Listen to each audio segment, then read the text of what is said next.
Inter state gangsters और आतंकवाद की गतिविधियों से जो लोग तमाम वारदातों को अंजाम देते हैं, ऐसी चीज़ों पे विशेष कर निगरानी के लिए और तमाम ऐसे प्रयासों के लिए कि उनको brought to justice in India किया जा सके, इसके लिए केंद्रीय गृह मंत्री जी ने लगातार मीटिंग्स करी हैं और सुपरविजन करी है। सबसे पहली मीटिंग अगस्त 2022 में हुई, जिसमें सीपी दिल्ली साहब को उन्होंने विदेश निर्देश दिए थे, जिसके तहत स्पेशल सेल को टास्किंग करी गई थी along with the national agencies like NIA, जिसके तहत अलग अलग ऑर्गेनाइज्ड गैंग वर्टिकल्स और टेरर सिंडिकेट्स के अगेंस्ट केसेस दर्ज किए गए।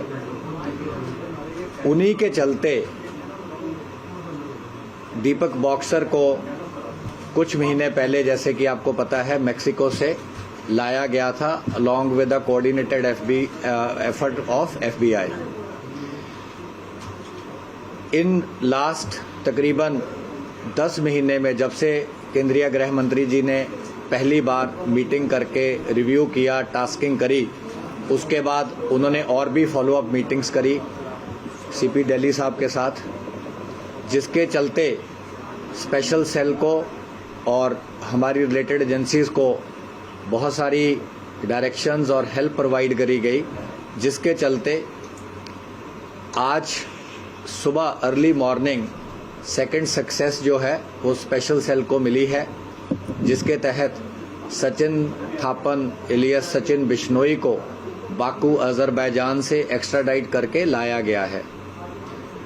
जैसा कि आप जानते हैं कि 29 मई 2022 को सिद्धू मूसेवाला की हत्या के बाद 2 दिन लेटर ऑन सचिन थापन ने एलियस बिश्नोई ने चैनल को कॉल करके बोला था, रिस्पॉन्सिबिलिटी ली थी और ओन अप किया था और एक तरीके से डेयर किया था।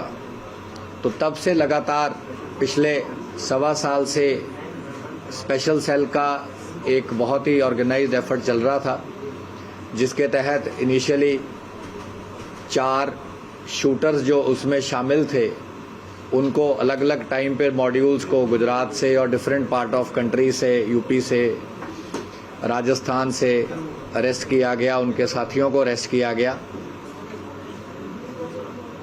इसी के चलते जो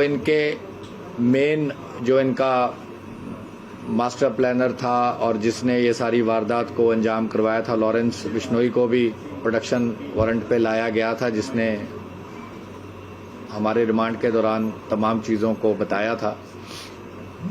इसी के चलते आज इन्हीं के सिंडिकेट के इस मेन साथी को हमारी टीम जो है लगातार जो इस पे एफर्ट कर रही थी, अजरबैजान अथॉरिटीज़ के साथ, मिनिस्ट्री ऑफ होम अफेयर्स के साथ, मिनिस्ट्री ऑफ एक्सटर्नल अफेयर के तमाम सपोर्ट के साथ, CBI इंटरपोल की मदद से और तमाम हमारी जो रिलेटेड इंटेलिजेंस एजेंसीज हैं उनकी हेल्प से आज एक सक्सेसफुल एक्स्ट्राडिशन हो पाई है अजरबैजान से। इससे ये लास्ट दोनों जो एक्स्ट्राडिशंस और डिपोर्टेशंस हैं, इनसे ये एक क्लियर मैसेज है जो कि केंद्रीय गृह मंत्री साहब की सुपरविजन और उनकी तमाम डायरेक्शंस के कारण है कि भारत में अपराध करके कहीं भी छुप जाना अब उतना आसान नहीं है। डिफरेंट एजेंसीज की डिफरेंट टास्किंग है और जिसके चलते ये जो एफर्ट है और भी आगे कंटिन्यू रहेगा। इस तरीके से सचिन थापन की आज अरेस्ट डाली गई है और सचिन थापन को जेल में कोर्ट में पेश किया जाएगा। उसके बाद इसका पुलिस कस्टडी रिमांड सीख किया जाएगा और फिर जैसे ही हमें लगेगा कि कोई चीज़ हमने पब्लिक डोमेन में आपसे शेयर करनी है तो हम आपसे शेयर करेंगे। सर, ये कितना टाइम लगा आपको पूरा ट्रैक करने में, कितनी टीम लगी और कितना तरीके से आपने जो है पूरा मॉनिटर किया? देखिए, 29 मई को सिद्धू का मर्डर हुआ था मूसेवाला का, और 31 मई को हम लॉरेंस बिश्नोई को प्रोडक्शन वारंट पे ले आए थे। 30 को हमने इनफैक्ट 29 शाम को ही जब ये वीडियो वायरल हुए उसी टाइम हमारी मल्टीपल टीम्स स्पेशल सेल की उन्होंने काम करना शुरू कर दिया था। इसमें हमारी तमाम रेंजेस की team, new Delhi range, northern range, southern range, south west, counter intelligence, even हमारा साइबर यूनिट, इनमें अहम भूमिका निभाई। हर एक ने अपनी अपनी टास्किंग के हिसाब से काम किया और इस टाइम हम 1 अगस्त पे हैं, तो आप समझ लीजिए कि पूरा साल और जून ऑफ लास्ट ईयर, तो ऑलमोस्ट 13 महीने का कॉन्टिन्यूस एफर्ट है, जिसके कारण से आज ये एक्स्ट्राडिशन हो पाई है। सर, इसका बैकग्राउंड क्या है? कितने केस इस पर दर्ज पहले किए और ये लॉरेंस से किससे जुड़ा हुआ है? देखिए, अभी तक जो ऑन रिकॉर्ड केसेस हमने कोलेट किए हैं, अभी इसकी इंटरोगेशन बड़ी प्रिलिमिनरी स्टेज पे है। 4 केस राजस्थान के हैं, 4 केस पंजाब के हैं, 1 केस सरसा हरियाणा का है। स्पेशल सेल के 2 केस हमारे न्यू दिल्ली रेंज के हैं, जिसमें एक अटेम्प्ट टू मर्डर का है। इन्होंने एक आरपी गुप्ता करके कोई प्रॉपर्टी डीलर है मोहन गार्डन का, उस पर गोली चलवाई थी इनके सिंडिकेट ने। और एक केस इन पे मकोका का है, जिसमें एक्सप्लोसिव एक्ट भी लगा है, क्योंकि जब प्रियव्रत फौजी और इनके साथी अरेस्ट किए गए थे तो उनसे अंडर बैरल ग्रेनेड लॉन्चर्स और हैंड ग्रेनेड्स मिले थे। इसके अलावा 3 केसेस हमारे काउंटर इंटेलिजेंस सेल के हैं, क्योंकि आपको भी ध्यान होगा कि हमारी डिफरेंट टीम्स ने, खास तौर पे काउंटर इंटेलिजेंस की टीम ने, दोनों वर्टिकल्स जो हैं, लक्की पटियाल कौशल चौधरी वाला और लॉरेंस बिश्नोई काला जथेड़ी वाला, उन पे सीरीज ऑफ उनके आपस में क्राइम रहे हैं, एक दूसरे सिंडिकेट्स के अगेंस्ट रहे हैं, या इनके कोई ऐसे लोग जिनको इन्होंने एक्सटॉर्ट किया या इन्होंने अपना विक्टिम बनाया। तो वो एक काफ़ी देर से लगातार ये कार्रवाई चल रही है।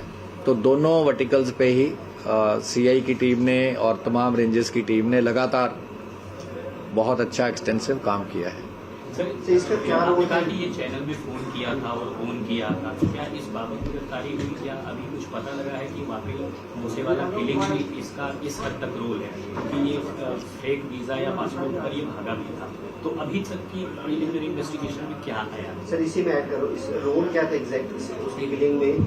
वेपन्स प्रोवाइड किए थे, प्लान में था, या सर इसका रिलेशन क्या लॉरेंस बिश्नोई से? इनके फैमिली मेंबर्स कह रहे हैं हमारा कोई रिलेशन नहीं है, बट ये भांजा बताते हैं कहीं इसके जो मेंबर्स। लॉरेंस की जो मदर है और सचिन थापन की जो मदर है, लॉरेंस की जो माँ है वो इसकी मदर की बुआ लगती है।